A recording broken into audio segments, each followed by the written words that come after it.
You're listening to Ship Fam. On today's episode, Luke and I talked to Matan, an engineer working on the Flutter team with a focus on shaders and the Impeller engine. We covered everything from why Flutter replaced its underlying render engine with Impeller to what makes an app feel more or less quote-unquote native to a user.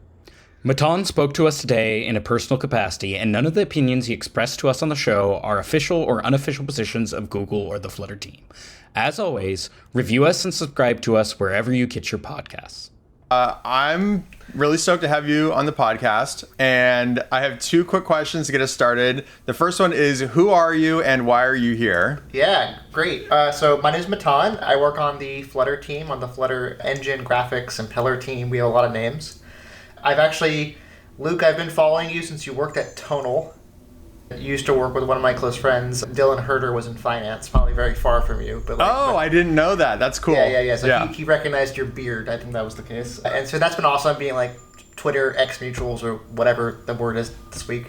And then Casey, you've been a pretty prolific Flutterista, Flutter influencer, micro-influencer. I don't know what the right terminology is. One of the things I actually want to ask you, what do you both call yourselves? Are you influencers? Are you content creators? Are you just like... Literally, I'm just a guy who posts random things that are on my mind. Like, that's literally all it is. Like shower thoughts about the things I'm doing during the day. All right, that makes sense. Yeah. To be honest, the same. Though, if we're looking for a title, I'd prefer Flutter Diva. Ooh. Flutter Diva, that's perfect, yeah. Okay, well, I am an aspiring Flutter diva then. That'll be my official.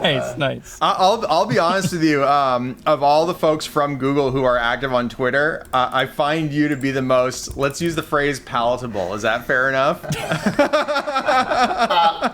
What I'll say is, first of all, I have never tried to really connect my professional relationship to work and my personal stuff that much. It's obviously hard when you're a developer, especially when you're a developer in an open source project, to some extent. But I also understand why a lot of folks want to keep that as separate as possible. And it's really difficult. All I can say is I have a lot of when anyone comes in and tries to be a part of the conversation and maybe isn't super successful or gets frustrated or any combination of those things, right?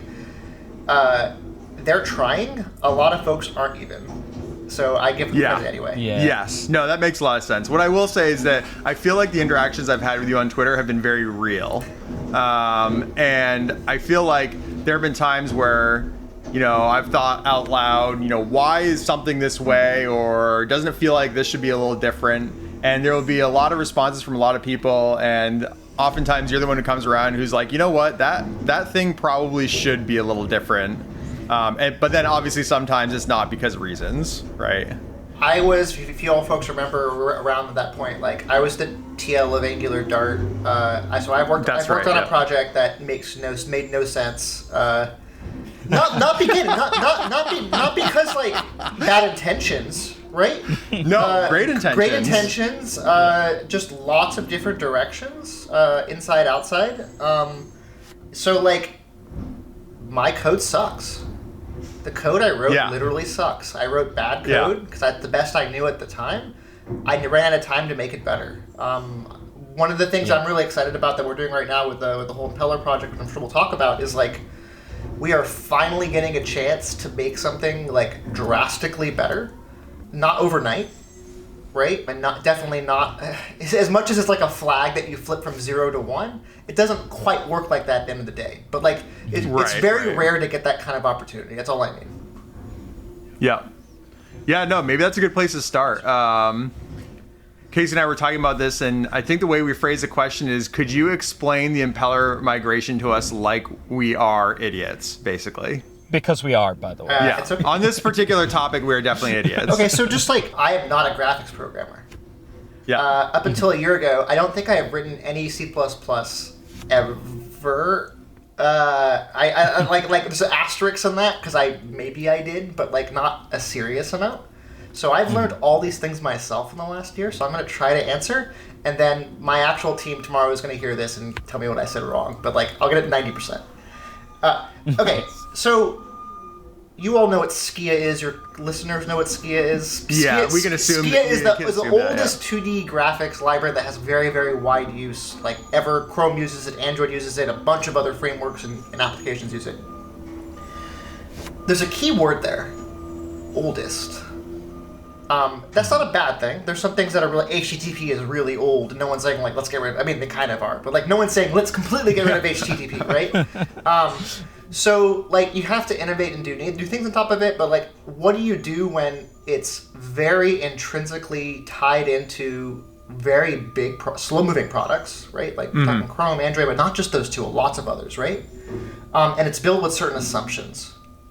So, one assumption that Skia was built around was they were going to be able to do on-the-fly shader, like, basically it's a shader JIT. Skia's main render is a shader JIT. It's getting your commands, it's generating shaders on demand, and then using them.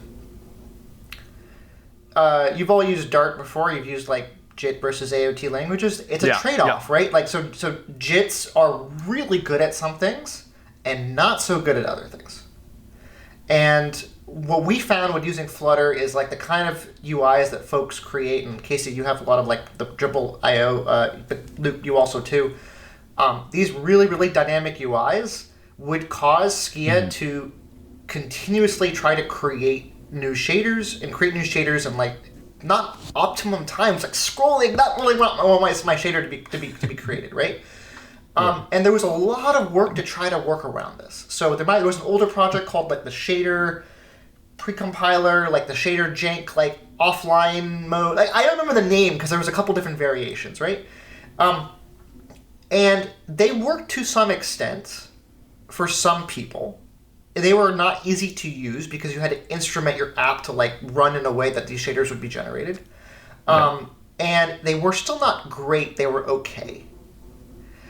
So, like, if you're going to be a 2D graphics framework and you don't really have control over how the pixels are being rendered, and you don't use the native UI, which we can talk about if you want, what exactly are you doing here?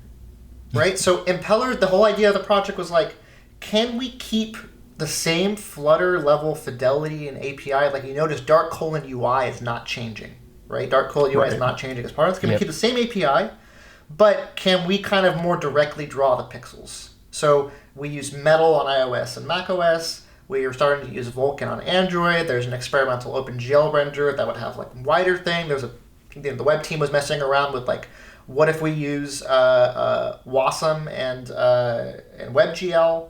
So there's like a couple of different approaches here. I currently focus on the Impeller with Vulkan on Android. But the idea here being is like we finally control the pixels. And there's an asterisk there, right? Because, Luke, you ran into all those blur issues. Yeah. It turns out there's some really smart people out there with great, way better math skills than me that have been optimizing this stuff in Skia for 10, 15, 20 years. Hopefully it won't take us that long, but like it will take us a bit to sort of hit some of these edge cases and get the performance back up.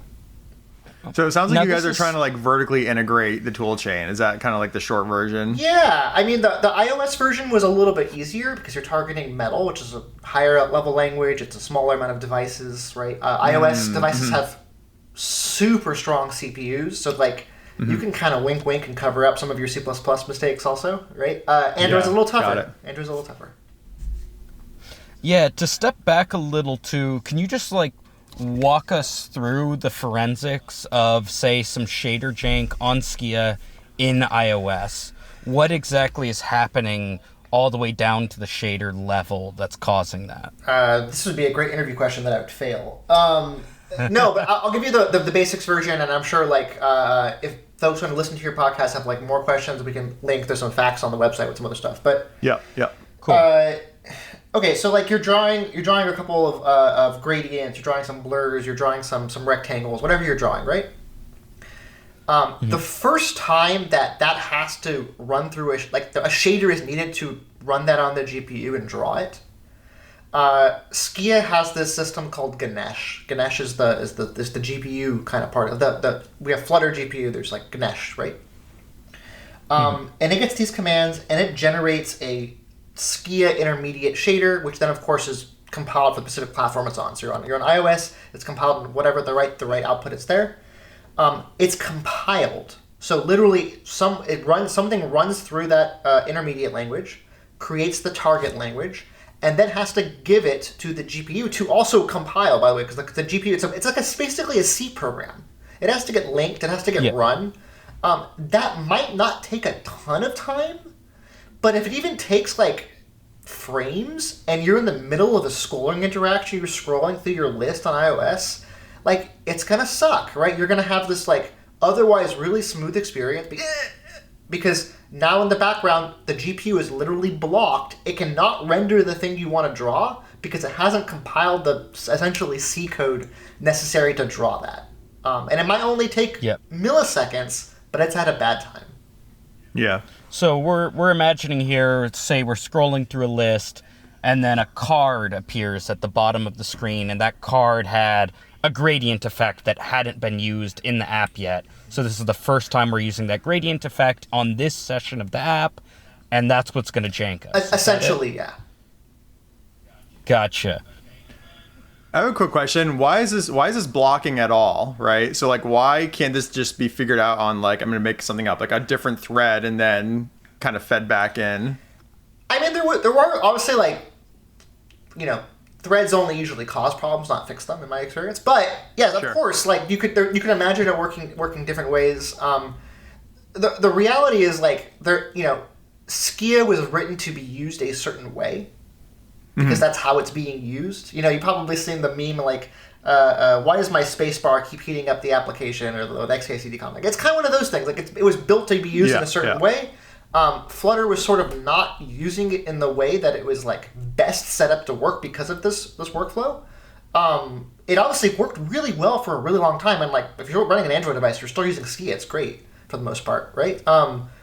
But there was no easy way to, like, what do? Do you, like, block the screen and show a loading thing? That's not what you just don't want to see a loading bar. They want to see the gradient. So I think that if you look at some of the history of trying to work around the shader jank problem, you'll see a combination of things like, can we trick the user into thinking it works, right? And the answer is kind of no. Yeah, so I guess one question I have is you talked about Impeller using Metal on iOS. What was Skia using internally to draw pixels on iOS? Skia has a bunch of backends as well. My understanding is like they might already be over also to Metal on iOS. Otherwise it was probably using OpenGL. OpenGL is the big kid in the pond. So I think it might have been OpenGL, but otherwise probably Metal. Because there are some rumblings on Twitter about Skia getting some new backends, including Metal. Yeah. And then the question was, if Skia is getting Metal as a backend, like, does Impeller even need to exist to begin with?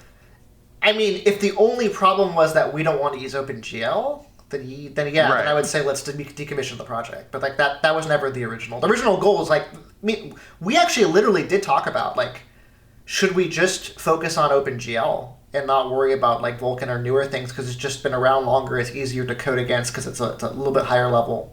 So it's not about the back end. It's about being able to control when the pixels are drawn and have because Flutter has a preset number of shaders for most applications. You obviously can create your own, but like what Dart UI needs to render is a small set of shaders. You can look at them in the engine source code. So we know exactly what we need, and we pre-compile those, and we ship them on your app. Getting around that workflow wouldn't be fixed by using Metal, if that makes sense. Right. So the back end is not the important part. It's controlling when you compile the shaders. Essentially, that's the important part. Okay. And Casey, I interrupted you. What were you going to say? No, you're good. Yeah, I was going to ask, actually, I've written a few shaders for Flutter, mostly just for fun. I don't think I've done anything production used yet. And to be honest, it's some of the most fun I've ever had coding in my life. There's something extremely satisfying about writing a shader. For those in the audience that haven't tried it yet, it's this really addicting tangibility where you write this incredibly small piece of code and then you get this incredibly visible, tangible output. And just that ratio from code you wrote to visual impact is insane. The problems I've run into is writing shader code is a bit esoteric. After really wrestling through it, I sort of get what I'm doing and I can get by. And it's actually, I have some familiarity with the space because I did a lot of like computational design back in college in the CAD space, which uses a lot of the same core primitives. When you peel it away, it's all just vectors and like vector spaces and mapping between them, and that's it. But it's still, there's just like so many subtle gotchas that aren't even on the intellectual side of it. Especially even, I tried contributing to Impeller, working on your guys' dithering algorithm because I had written dithering as my own for fun shader. And I just got so overwhelmed with the dev setup that I fell off. This is kind of a long-winded opening to the question, but I guess where do you see the future of Flutter shaders for Flutter users today going? And do you think there's a lot of room to just make it a bit easier to get started with shaders in Flutter? Ooh, I like that question. First of all, like, super cool for you trying that. My starter project on the team was to, enable dithering by default on gradients, which actually we rolled out for the skid. So that was my start. That was nice. A nasty starter project. Thank you. That was super exciting for fun. me personally. It was fun. So no, of course. I was literally dropped in. I'm like, have you used shader before? No. Okay, you're gonna do this. Okay. And then of course, it's a migration too. So it's not just actually writing code; it's migrating code. But it was great. Okay, so a couple questions there. Dev cycle on the engine. Let's put a pin in that. We can come back to it if you want. But cool. Let's talk about more of a user perspective. So there's a bunch of different things there, and this is a place where I wish I had a more holistic answer for you. And here is the Dart and Flutter platform for how all of this stuff's gonna work. The reality is it's a bunch of smaller projects that are gonna converge, but maybe not at the exact time and the exact branding that makes it really easy to explain. Which, fair, right? Okay, first of all, the problem is how do you ship and compile or run stuff that's not Dart code? Dart does not have a good story for this today. Flutter has a story. It is okay, right? The Dart team's been working on something in the background called native assets. Maybe you've heard about it, maybe not. It's not it's on a stable release yet. It's getting close. But look it up in the S2 tracker. Look at Daco on Twitter has some examples. Native assets is the idea of you can bundle other stuff into your Dart package, and you can do stuff with it. And I know that sounds really generic, but that's intentional, right? It's not anything specific. So the best example of where it's being used today, where it could be used today, rather. You're all familiar with FFI? Mm-hmm. Okay. Yeah. Cool. You want to write out to the permissions. You want to do things with file permissions. Dart doesn't support that. Good file example. Permissions. Okay, cool. So you could shell out, but that's not going to work on Android and stuff, right? So you want to use libc and talk to the system. You can do the FFI today. The FFI system in Dart has gotten so much better. To the point it's actually kind of fun. It's gone from oh my, I don't want to do this to it's kind of fun, right? Here's the thing though. You want to get the error number of your file. You want to ask the system file permission, and you want to say, give me the error number, give error no, if that file permission thing failed, the -1, right? Or whatever the code is. Mm-hmm. So there's another a libui syscall for that. Except you kind of can't, because it's intended to be atomic, and between your call to check the system permission and your call to get error no, garbage collection might have run, malloc might have, anything in the world might have run between those two things, meaning that you've lost that globally allocated int. And that's a problem, by the way, in every garbage collected language that has FFI. It's not a Dart unique problem. So typically when you need these atomicity between language things, you have to do more work on the native side. So what that would look like today is that you would write some C, C++, Rust, Zig, whatever's cool, right? It could be a little shim library. It would say, call fs with get error no. You would do it at a little three function, and it would work great. You'd compile it, you'd run it, and then you'd be what do I do with this? I can't put my DLL on my package. Some people do, but what do I put my DLL on the package? What about all the other platforms? Do I put the source code? What do they do? And you'll notice some packages have rules install my package and then do Dart run init this thing, and it runs some code and maybe it works. You all familiar with that workflow a little bit? Okay. I've seen it once or twice, but never understood it. It's doing essentially what I'm talking about right now. It's downloading the precompile, or it's in some cases compiling it. Matan Ops is doing. I think Super Context Menu has this workflow. I'm trying to think of the last time I saw it. I would not be surprised. Because they're using Rust. I know they're using Rust to do some binding on the native side, and I'm not sure exactly what's going on. Matan Ops has been a huge proponent of let's use Rust on the native side, and just because installing Rust is so much easier than installing Clang. So it does all these things. So Dart native assets will make this feel like it's actually part of the same ecosystem, the same way that Node has install hooks, or Go has install hooks, or any of these other languages. You'll be able to run arbitrary code, including compiling C++, fetching things. So where this gets back to shaders, that was a little bit of a right. Same example. You could imagine bundling source shaders in your package or wherever else, and during the build process actually compiling the shader or whatever. I know for Flutter specifically we have hooks, so the Flutter CLI kind of understands some things and can do more things, but this is an idea of how its idea is to generalize this more and to be able to run offline build scripts as part of your packages that could do arbitrary things. So it's really, really, really exciting, and I think it's going to take a little bit to get 100% flushed out, but I personally cannot wait to just use that great Rust windowing library or whatever and not have to rewrite it again for the 100th time. So that's where I'm at.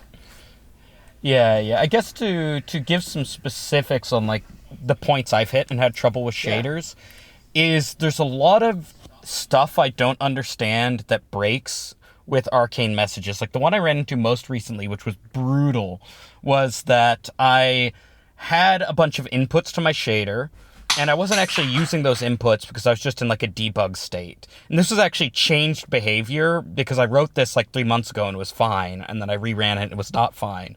What was happening was apparently the shader compiler was optimizing out those unused inputs to the shader, and then when I try to call that from Flutter code, it's telling me, hey, you provided inputs that don't exist. You got an out of bounds error. And of course, I didn't see that. All I got was hey, input blah, blah, blah is out of bounds. And I look at the code, I'm no, it's not out of bounds. I'm looking at it right there. And then I would print stuff, and suddenly it would stop giving me the out of bounds, because now that I'm printing, I mean using it in the output texture. Now I'm using it, so it's no longer getting compiled out. So I'm okay, cool, I guess I fixed it. I don't know how. I removed my debug code, and now it's failing again. And somebody in the Discord for Flutter shaders helped me out there and explained it to me. But there's a bunch of arcane stuff like that, which is just tool chain nightmare. And on some level, I'm just venting to you here, because these are the kind of things where I don't really, there's certainly not a holistic solution. It's a lot of just whack-a-mole with specific IDE integrations or error messages, et cetera, et cetera. I think certainly if there's stuff that is happening on the command line we could surface better, we should. If we're not doing better than that, I suspect it's just not going to be our strong point. So probably it's something I wouldn't even try. I also had that same problem you're talking about with shaders, not that exact one, but with it, something optimized out or ran in a way that I didn't interpret and took a whole time to debug.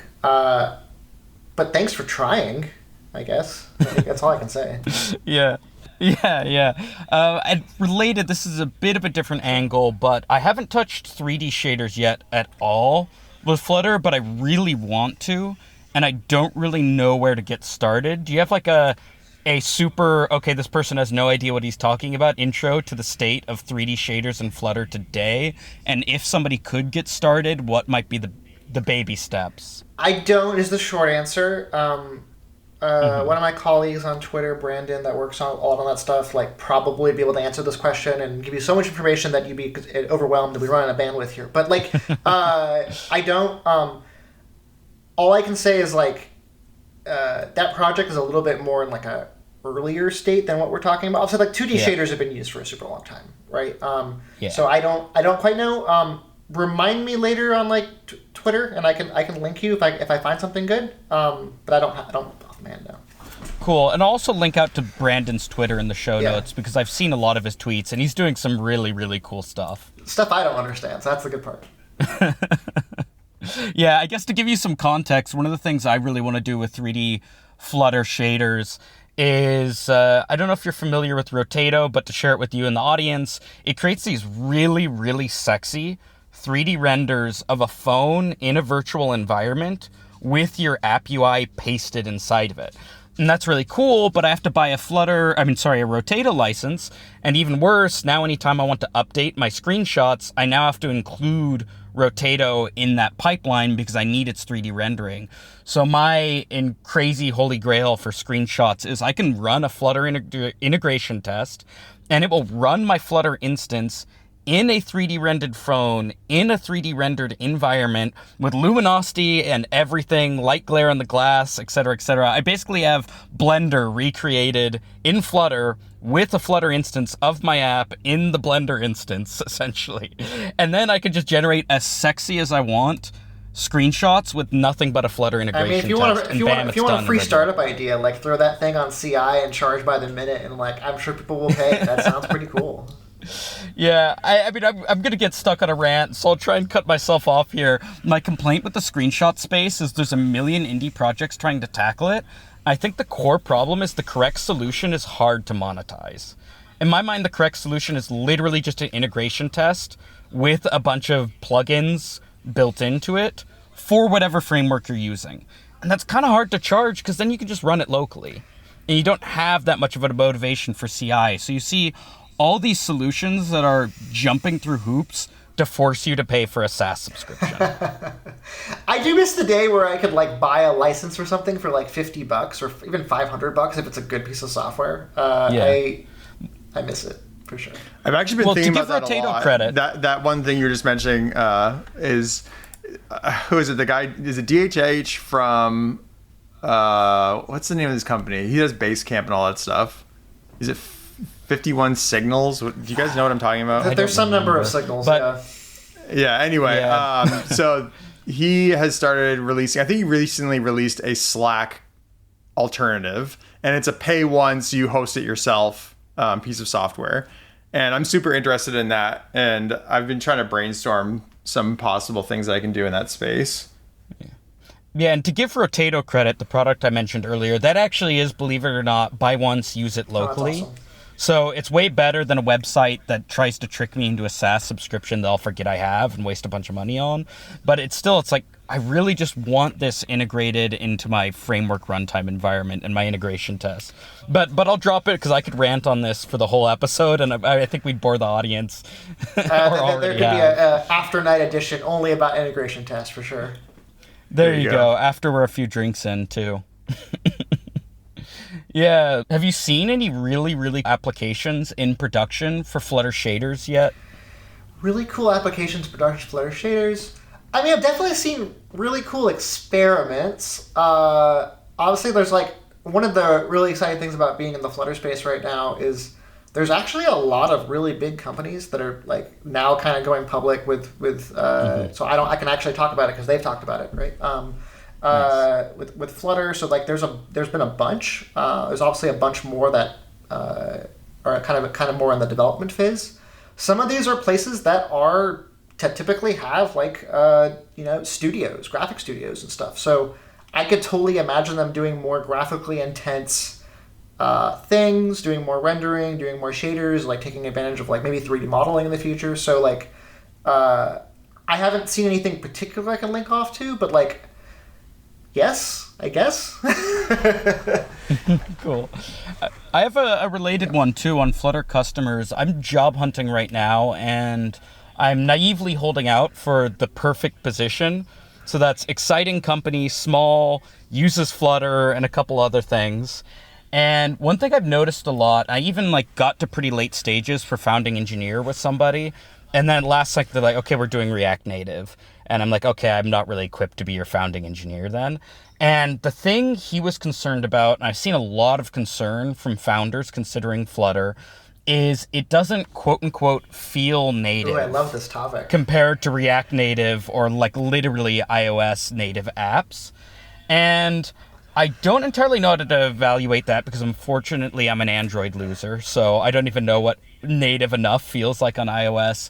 But I just want to know, Do you know if there's user studies that have verified if users feel the same way or if that's just a founder complaint?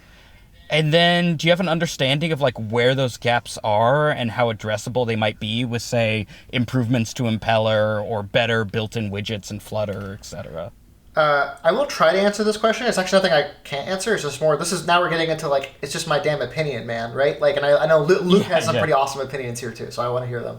Yeah. Okay, so first of all, like, what the fuck is native?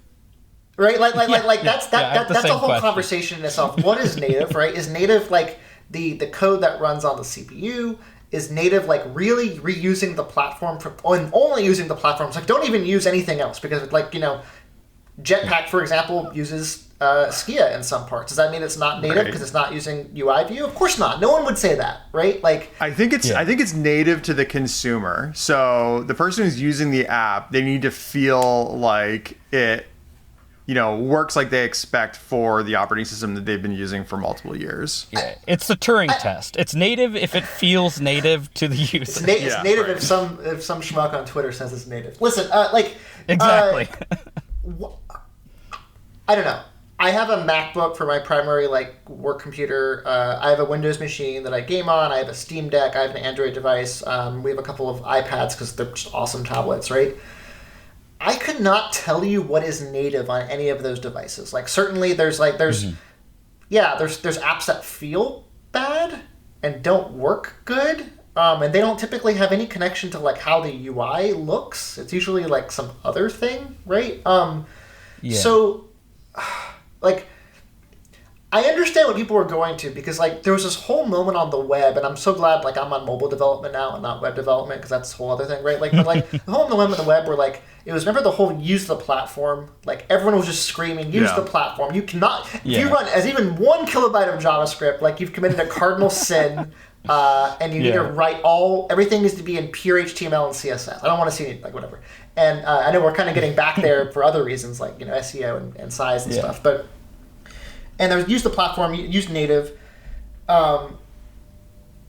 Customers do not care, like, what ARM instructions run behind the scene. They do not care. Yeah, for sure. Right? So, like, this founder concern of, like, I want to appeal to, like, 30-something white guys in SF that only have iPhones. I understand it. I understand why someone would, like, that would be, like, their train of thought. Okay, like, go write your Swift app and do whatever you want and have it take 10 times longer in some cases, right? Like, that's okay with me. I use apps that are written in every, basically, like, React Native, Swift UI. I ran into an app the other day that was a turn-based game that was entirely, like, Swift UI. There was no, like, pixels or anything. But it was super fun.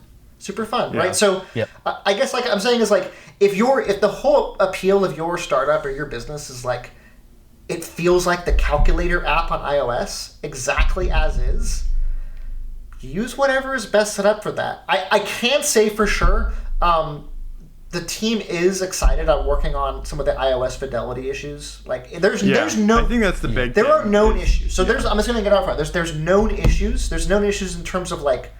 They don't really have a design spec, so we kind of have to do our best, right? Right. It hasn't necessarily been the highest priority. There's been like other stuff. Hang on a second. So I just want to say something about this real quick. Please. So for me on iOS with Flutter, the issues are not the Cupertino library, right? Yeah. Cupertino library does have issues. I'm just not a consumer of it. For me, it's things like, and actually you addressed one of those, which was gradients weren't dithered and they looked really bad. The one that's still outstanding is, I believe, is it DCI-P3 color space is not supported unless you're like doing something custom in a shader and then it's technically supported. So if you ask people on the team whether it's supported or not, you get 2 different answers. But like in terms of like the customer opening up their app and seeing colors that they expect to see in apps on iOS, like this is the higher range band of colors beyond RGB. Yeah, exactly. Okay. Yeah, I saw some experiments, like you can see them on like pull requests, but internally we're like we do have something like that working. But I understand what you're talking about. Yeah. Yeah, and then it's other things like the text field is like the most perfect example of when something does or doesn't feel native, right? And it's only because, Apple is investing so heavily in this one specific component that trying to recreate it without just using it is a really daunting task. And probably always like a constantly moving target. But it's also like the most important piece of like user interface on a phone. So I'll pour one out for everyone that has to work on the text field widget in any library, any company. That's what the hardest thing in the world. Thankless work, by the way, but hardest thing in the world.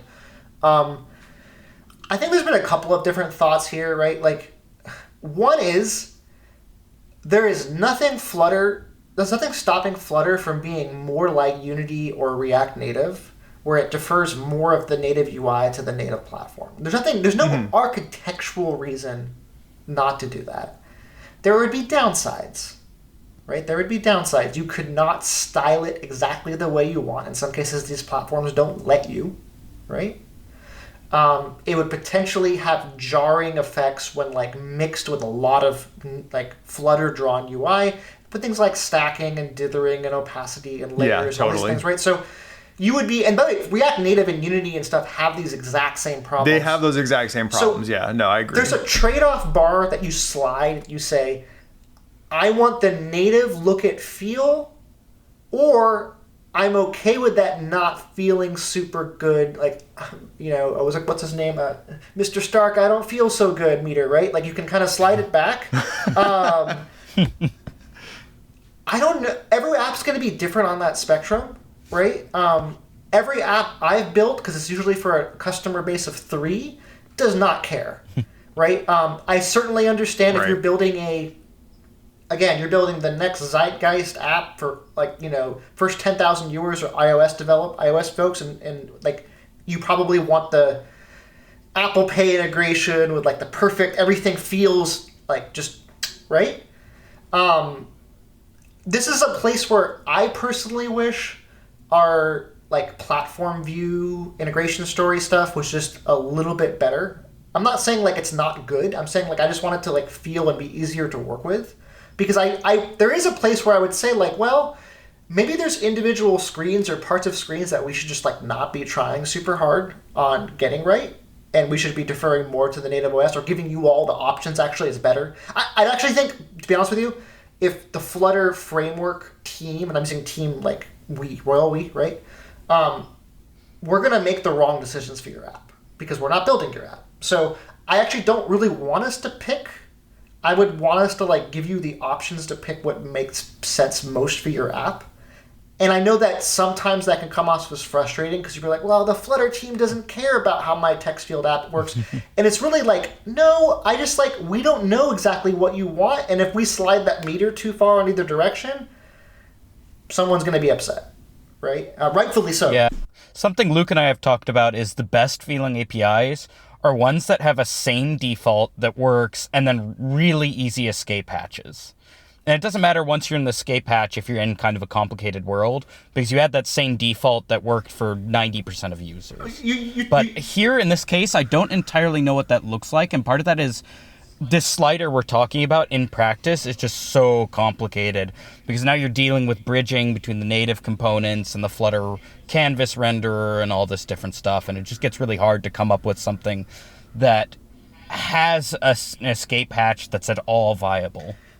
The one thing I can tell you, like very optimistically here, is like I've been working a lot more with Seth Ladd, who you noticed is back on the Dart and Flutter team, and he's been looking at a lot of this iOS stuff. He bought an iPhone so like he can really feel how Flutter on iOS works. So like I have faith in this getting better. Your ideas are like super valuable, to be honest with me. I don't want to like change the subject. It's not my attempt to, but like the things you just said a second ago reminded me of like all the state management library conversations, right? And the reason I'm saying that is like my ideal state management library is one that is a library and not a framework, right? I want to use bits that I can use and understand how they work, and then when I graduate from needing those things, I can move on to the next thing. Unfortunately, it's just like kind of not how it works with this native UI bit. It's very, very hard to use native UI as a library. In some cases, it's literally built so you can't. It's literally built so like cause they want to like keep you on one. Yeah, so it makes it so hard. Here's a quick question: How much do you think Apple uses their walled garden strategy in their native APIs when you guys are trying to like hook into them? I wouldn't be able to speculate on that, like, just because I literally wouldn't know. Yeah. All I can say is, like, it's every platform has made different decisions in terms of like what they expose and what they don't. I mean, okay, I'm writing a library right now. I'm writing a very stupid roguelike 2D library. It's not important. I mean, it's important to me, but you know. I did not expose every class and every method that I used in that function as part of the public API. You can control click into my source code, which you can't necessarily do in Apple stuff, by the way. But you can control click into my source code, and you can see it, but you can't use it. I'm not blocking you from using it because I want like more X subscribers or followers or whatever. Like, that's not my goal. It's that, like, I don't really expect this to be used, / I want it to be used in a very narrow way, and it might have broader implications than that. When we talk about like native UI, we're talking about things like security, privacy. Apple sometimes cares a lot about like the UI not looking un-Apple, for whatever definition that means, right? Like, they have these esoteric requirements. So I can kind of understand why native platforms don't like give you pixel by pixel rendering options or let you like build your own text field from scratch, because it opens up this can of worms in the same way that you can't control click and use my like hidden iterable class, because I don't actually totally trust how it's being used myself, so I haven't exposed it.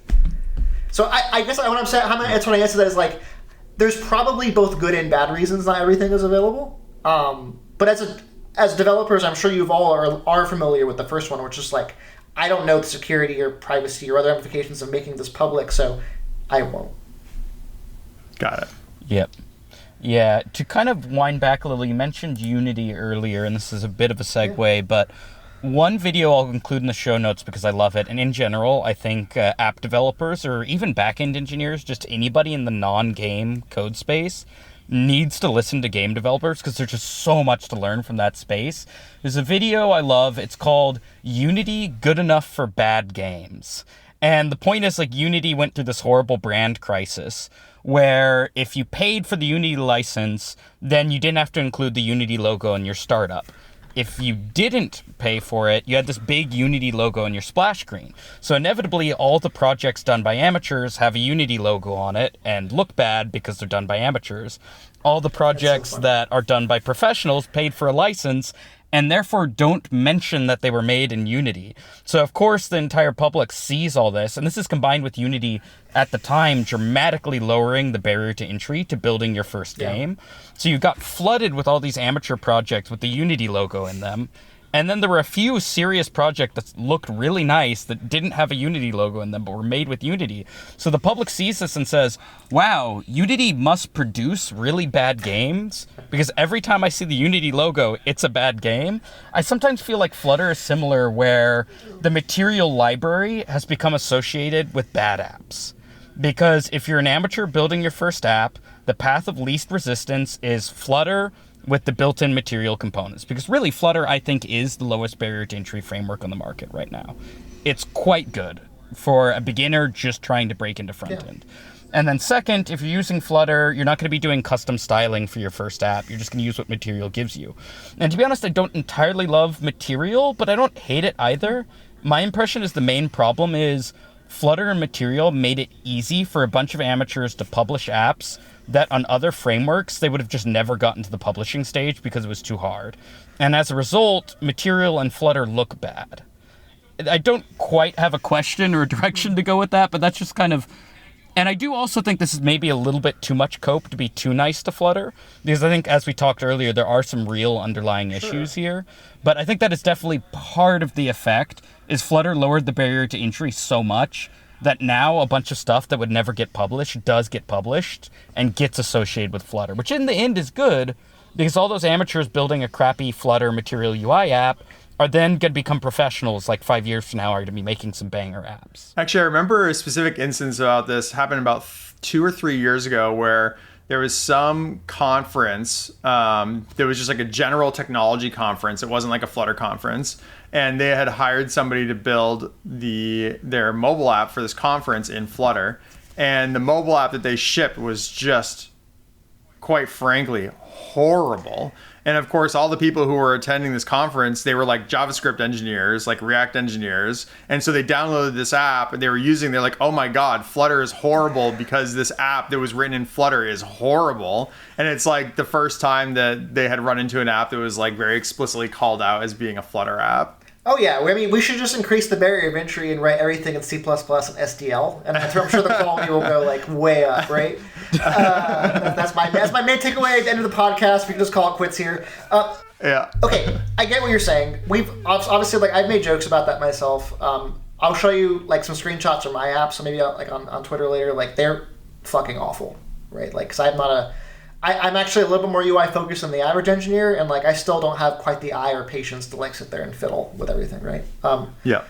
So first of all, lowering the barrier entry, blanket good, would do it again, 10 out of 10. Like I think you deal with the fact that like there's negative perception bias, but like you move on. Material library, like super great to get started. Like I don't want to make a progress bar. I don't want to make a date picker. Never, right? I would chew glass before I would make it through those three things. So cool. Except for the time picker, we can leave that one alone. I have not had the pleasure, so I can't comment on that one. I literally never used it. It's interesting because like, first of all, like it does feel like major like platform copium to be like, look, there's so many folks excited to use your framework that like some of them are inevitably not good software. Like writing software is really, really hard. I'm reminded every day because now like my TV uses software and my bank uses software. And like right. The number of times I go on Southwest and try to check out and like the checkout process just crashes. Literally, like I have no idea what happens. My TV like tries to update and fails, right? So everything has gotten worse. Right, because there's more software everywhere. So even if 1% of software has bugs, like literally, my partner did the smartest thing ever in our house. She took away my control to buy a washer and dryer because she wanted the dumbest one on the market. Like, love it, and it works way better than everything else in our house as a result. We have this tension in our household as well. Yeah. Here's my thing. I just want the drying and folding to happen automatically. I don't actually want like the Wi-Fi control temperature. Yeah, no, I hear you. Yeah, so back to Flutter. Yeah. I think that the material library existing and Flutter existing is a blanket good. Should there be more resources to create like medium and advanced apps that like do have different looks and feels? Yes, definitely. I think the question always is like, and you see this big friction even in the React Native world and stuff too, right? That's the place where you typically have professional developers, you have professional agencies, you have professional contracting groups. They do, I'm not saying those places don't contribute back to the community, they do, but they have their own incentives and own things going on. So it's just weird. All of the content is always going to be centered towards beginner/intermediate users. That's true for every platform, Unity, Swift UI, Flutter. Like Swift UI was not talking about at their big demo, like how you could do all these like, you know, advanced esoteric things. It's like, how do you use Swift data for your baby's first database? Don't even think about databases, just use Swift data, right? So, yes, I guess is all I'm saying is like, I hear the thing. I think the best thing that we can do as like a development community is like highlight really excellent apps written in Flutter, of which there are many. There are many really excellent apps written in Flutter. Try to give folks tools to like make apps that work better. I mean, like developer tools is one thing, but things like, you know, being able to profile your app. One of the things I'm going to be working on more this year is maybe improvements to Flutter driver and package integration tests that kind of haven't been touched in a while. Yeah. That'd be very cool. Yeah. Because, by the way, I think we want to talk about what makes your app good versus like great, or like so-so versus good. It's not writing 100% test coverage, but it is testing your app in some way. Yeah, for sure. And when your app gets complicated enough, like we can talk about again the Flutter engine. The Flutter engine is so complicated that we actually cannot test all the behavior today by running automated tests. We can't. So that slows down our velocity. That's something we're working on.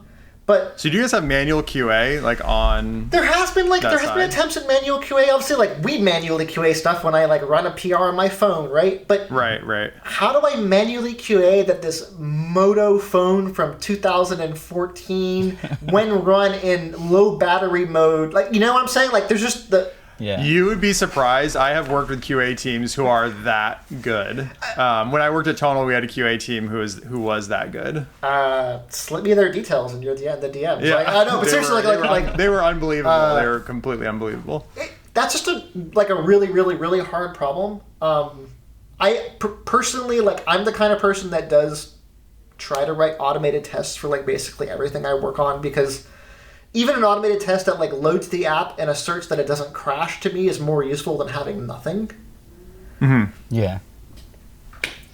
Yeah. I guess to kind of close up here, what kind of apps do you see working the best with Flutter today versus maybe you should go React Native or full native?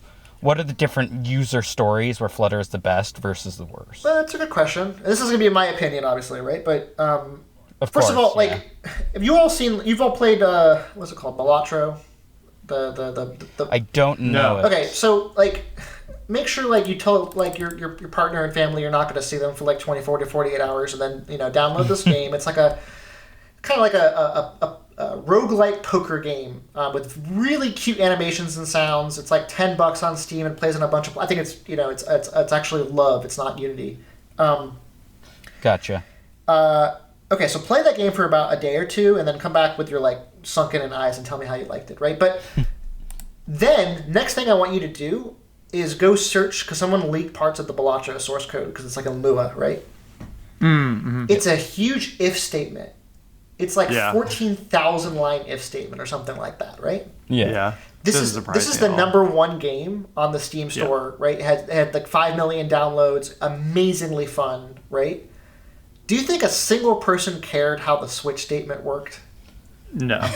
So I bring it back to the Flutter thing of like, I think the best framework to use to build your app is a one that you're going to build a good app with, right? You as a person. So like Luke and Casey, you both have tons of Flutter experience. I suspect you will build a better Flutter app than you will build a Swift UI app. I'm not doubting your skills. That's just like what you're good at. That's what you've been doing. It would take you longer to ramp up on this existing technology. I also think that, again, going back to the effect talk before, if you've never written an app before, I suspect you'll have a better time writing an app in Flutter. Like, you would not have shipped that app in Swift UI or Android or maybe React. By the way, that's personally how I got into Flutter. Is I was a backend dev that repeatedly wanted to be a front-end dev.